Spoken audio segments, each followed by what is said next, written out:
Sir क्या नाम है? मैं अशोक कुमार भाटिया हूँ। भाई कन्हैया साहब चौक यमुनानगर रहने वाला हूँ।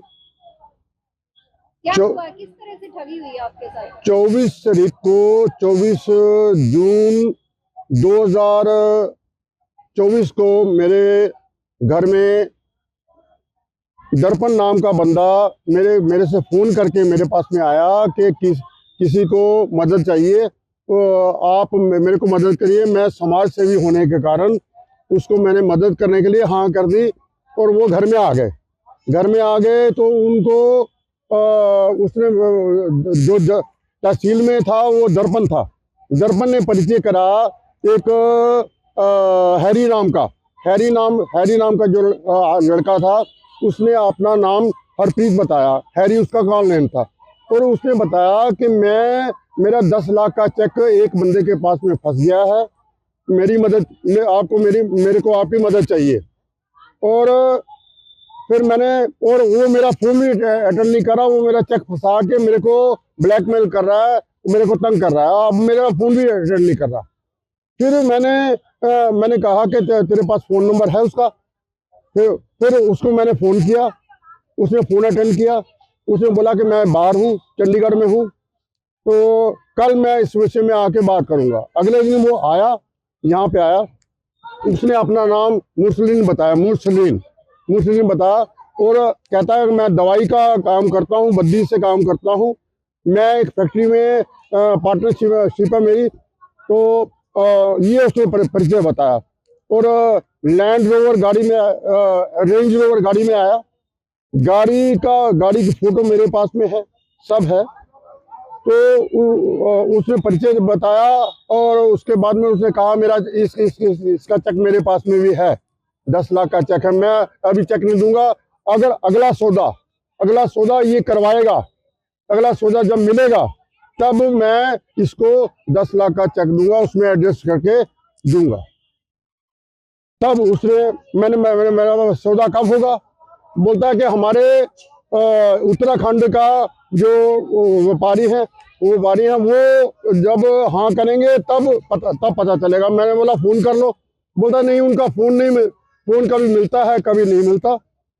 फिर उसने अगले दिन मेरे को चंडीगढ़ से उसने बताया कि मैं चंडीगढ़ से बोल रहा हूँ। चंडीगढ़ से मैंने फोन किया है कि हमारा अब अगले दिन हमारे को वो मिलेंगे। फिर वो मैंने कहा मिलेंगे तो अगर आओगे तो मैं भी तुम्हारे साथ चले जाऊंगा। तो फिर अगले दिन आया तो फिर हम जाने लगे, वो पोंटा साहब जाने लगे। उसने बोला मैं पोंटा साहब जा रहा हूँ, लेकिन रास्ते में उसने बोला, उसको फोन आया कहीं से फोन आया। तो उसने बोला कि अब हमारे को नान जाना पड़ेगा, रास्ते में पहाड़ी गिर गई है, हमारे को नान जाना पड़ेगा। तो फिर हम नान चल पड़े। नान के रास्ते में सैनी पेट्रोल पंप है, सैनी पेट्रोल पंप के पास जाके रुक गए। वहां से 2 गाड़ियां आई, हरप्रीत की गाड़ी आई। हरप्रीत की गाड़ी में 2 बंदे बैठे हुए थे, हिमाचली टोपी पहने हुए, हिमाचल जैसे। एक तगड़ा बंदा था, एक थोड़ा शॉर्ट बंदा था। दोनों बाहर आए, बाहर निकले, बाहर उनसे जाके बातें की, मुरसलीन से बात की। मुरसलीन जब आया था, मेरे पास आया था, 2 बंदे उनके साथ में और थे। उन्होंने अपना परिचय दिया कि ये दिल्ली से आए हैं, ये साइंटिस्ट है। चलो मेरे को क्या लेना। तो वहां निकल के उन्होंने आपस में बात की। फिर मेरे को बुला लिया। फिर क्या हुआ कि वो आपस में बातें करके फिर मेरे को बुलाया। तो बस बोलते हैं कि ये 3.8 का दे रहा सौदा।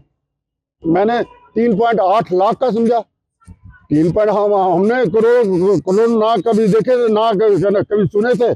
3.8 समझा। तो बोलता, मैंने बोला भाई 3.8 ये थोड़ा कम कहते हैं, तो थोड़ा कम इसको कर दो। तो फिर दार मलाई करके 3.45 का सौदा हो गया।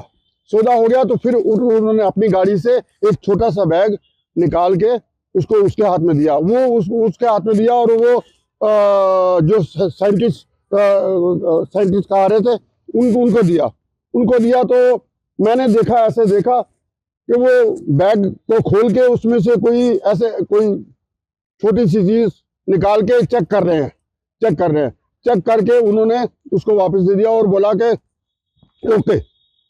और इसका उनके साथ में सौदा हुआ 4.7 का।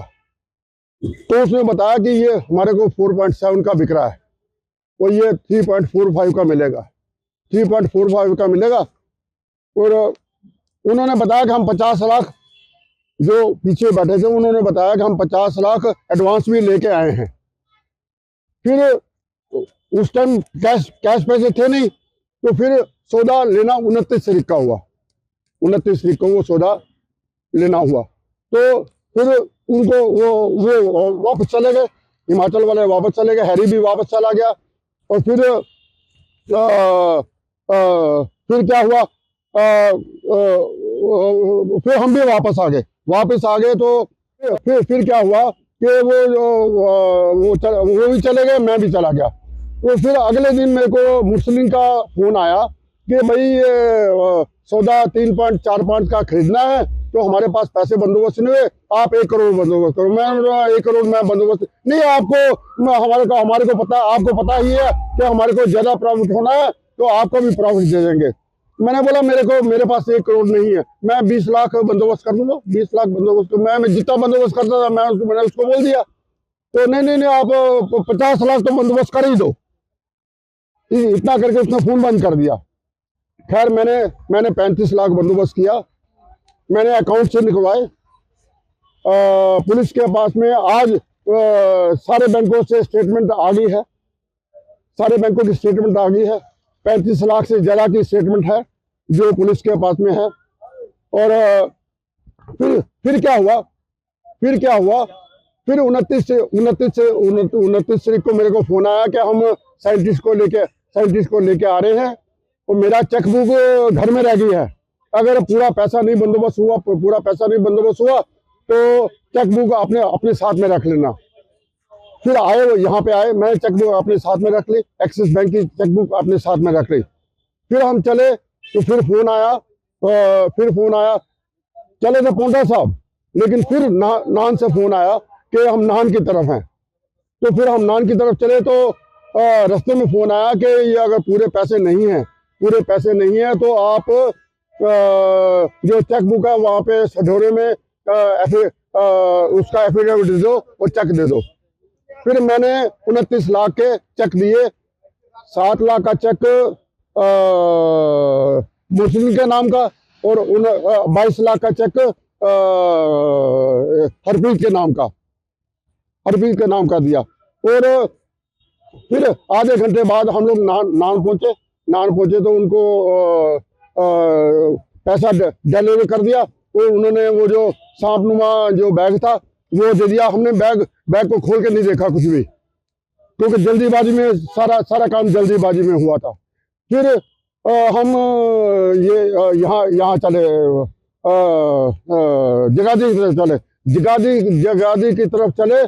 तो जगाधी उन्होंने कहा कि जगाधरी में हमारे को बाकी पैसे मिल जाएंगे और आपको भी पैसे मिल जाएंगे, बाकी पैसे मिल जाएंगे। तो फिर जगाधी आए तो बैग खोला तो वो जो सांप था वो एक्शन नहीं कर रहा था, मतलब मरा हुआ था। तो हमारे हाथ पांव फूल गए। तो हमने फिर उनको फोन किया कि भाई तुम्हारे से थोड़ा काम है, जल्दी सढौरा ब्रिज पे आओ।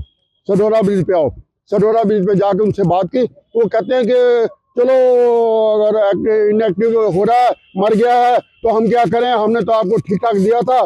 तो मैंने बोला पैसे तो अब नहीं मिलेंगे, पैसे तो हमारे बॉसेस के पास चले गए हैं। तो हाँ जी मंत्री के पास। कहाँ के हैं ये लोग? ये लोग जो मुस्लिम मेन है, ये सोली रोड का बहुत बड़ा बदमाश है। पता चला है मेरे को, बहुत बाद में पता चला कि ये मुस्लिम नाम का ये जो बदमाश है, ये बहुत बड़ा बदमाश है, ये बहुत बड़ा ठग है। ये 20 इनके पर्चे दर्ज है। मेरे पास अखबार में निकला तो कल मेरे को गुरशरण सिंह जी ने फोन किया कि आपके पास में 35 लाख की ठगी हुई है, हमारे साथ में भी 1 करोड़ 80 लाख की ठगी हुई है। ये ठग हैं। एसपी साहब ने, एमएलए साहब ने हमारे को बहुत हमारे ऊपर कृपा की है और एफआईआर दर्ज की है, और एफआईआर 506, 420 और 120 में दर्ज है। एफआईआर दर्ज हुई है यहाँ 3 तारीख को रिकमेंड एसपी साहब ने रिकमेंड किया 4 जनवरी को। ऐसे ही इन्होंने ठगों ने मेरे साथ भी ठगी की है। 1 करोड़ 80 लाख रुपए मेरे से ले गए, और ये लोग एक जगह नहीं, अम्बाला से भी 3-4 जनों से, ये किसी से 2 करोड़, किसी से 2.5 करोड़, किसी से 1.5 करोड़, किसी से 50 लाख ऐसे ले गए। लुधियाना से भी ले गए ऐसे। आपको कैसे, क्या बताया? मेरी वाइफ को कैंसर था। ये बोले भी कैंसर में हम कैंसर की दवाई बनाते हैं, आपको मिला देंगे, साइंटिस्ट का कंपनी है, वो एकदम लास्ट स्टेज वाला कैंसर भी ठीक हो जाएगा। मैंने बोला भी अभी तो ठीक है। कहें नहीं जी, आप एक बार इंजेक्शन लगा, 3 इंजेक्शन लगेंगे 1-1 महीने के वक्फे में, और आपकी वाइफ ठीक हो जाएगी। चलो मैं इनकी बातों में आ गया। कहते जी दवाई के लिए पर पैसे लगाने पड़ेंगे आपको। हमारी दवाई कहीं से एक जानवर आता है उससे बनती है, वो जानवर लेके आएंगे, फिर दवाई बनेगी, फिर आपको देंगे। मैंने बोला भी चलो कोई 10-20 लाख चाहिए तो मैं भी कर देता हूँ। चलो इन्होंने मेरे को बातें लगा के मेरे को यहाँ यमुनानगर में ले आए। यहाँ आके इन्होंने कोई साइंटिस्ट बुलाए हुए थे, ये वो भी हमारे पास 1.5 करोड़ है, 2 करोड़ रुपए आप डालो। चलो मैंने पहले तो कहाँ से लाऊं, फिर मैंने अपने रिश्तेदारों से पकड़ के मैंने देखा भी चलो शायद मेरी वाइफ का ट्रीटमेंट अच्छे से हो जाए, तो मैंने वो ले लिए जी पैसे लेके यहाँ घूमते रहे। लेके मुड़ के जब इन्होंने ऐसे ही वो जो जानवर था वो मरा दिखा दिया, फिर मैंने पैसे देने से इनकार कर दिया इनको। तो इन्होंने मेरे को पिस्टल की नोक पे मेरे को जीरकपुर में इन्होंने मेरे से पैसे छीने। जानवर कौन सा था, क्या दिखाया? ये बोल रहे थे ड्रैगन है, मतलब पहचान में नहीं आता था, उसके बाल बूल लगाए हुए थे। बाद में हमने एक बंदा पकड़ा तो बताया भी हम तो ऐसे ही, ये सांप होता है कोई ना कोई, उसको मार के ले आते हैं ठगी करने के लिए। एक जने नहीं, बहुत लोगों से ऐसे ही करते हैं। भाटिया साहब की भी यही स्टोरी है, मेरी भी। मैं तो पुलिस प्रशासन से, एसपी यमुनानगर से करता हूँ। इसने इतने बड़े बड़े आलीशान यहाँ पे फार्म हाउस बनाए हुए हैं 3-3 एकड़ में, ये पुलिस की नाक के तले, और इतने लोगों से ठगियाँ मारा, डकैतियाँ करता है वो। ये पुलिस की नाक के तले ये धंधा कर रहा है। पुलिस ये यहाँ ITI में रहता है, इसका भाई, इसके बच्चे, इसकी घर वाले सामने रहते हैं। कभी ये सामने आ जाता है, कभी लुक छिप जाता है। आपके साथ कब हुई थी ये ठगी? मेरे साथ ये 18 अक्टूबर 2023 को हुई। तब से कुछ कार्रवाई कोई नहीं हुई? पर्चा दर्ज हुआ है जी, इनके रेड रूट भी किए हैं, हाथ नहीं आता ये, नाम बदल के इसकी कई एड्रेस बनाए हुए हैं। तो वो बहुत बड़ा, हाँ, भोले वाले लोगों से ऐसी है। फिर धमकियाँ देता है, गैंगस्टर भी है, डकैतियाँ भी की हुई हैं इसने, बहुत बड़ा डकैत है ये। पर पुलिस इसके खिलाफ कुछ नहीं करती है, ये पता नहीं क्यों, क्या बात है, ये खुलेआम करता है, कोई भी पुलिस इसका कुछ नहीं करती। अशोक कुमार वासी आदर्श नगर कन्हैया चौक ने एक दरख्वास्त दी थी, जिसके ऊपर जांच के बाद पर FIR दर्ज की गई है, जिसमें 4 लोग नामजद हैं। उन्होंने उसके साथ धोखाधड़ी करके 35 लाख रुपए ठग लिए हैं, जिसमें FIR दर्ज करके तफ्तीश जारी है। उसने कंप्लेंट में यही बताया भी उन्होंने कोई सांप नुमा चीज़ दिखा के उसको ठगने का प्रयास किया है। कार्रवाई फिलहाल जो उसने बैंकों में से अपना चेक वगैरह दिए उनको, और उनका जांच चल रही है, बैंक से रिकॉर्ड लिया जा रहा है। उनमें 2 आदमियों के खिलाफ पहले FIR दर्ज है, मुरसलीन और हरप्रीत। बाकी 2 जो नए हैं उनसे पूछताछ जारी है।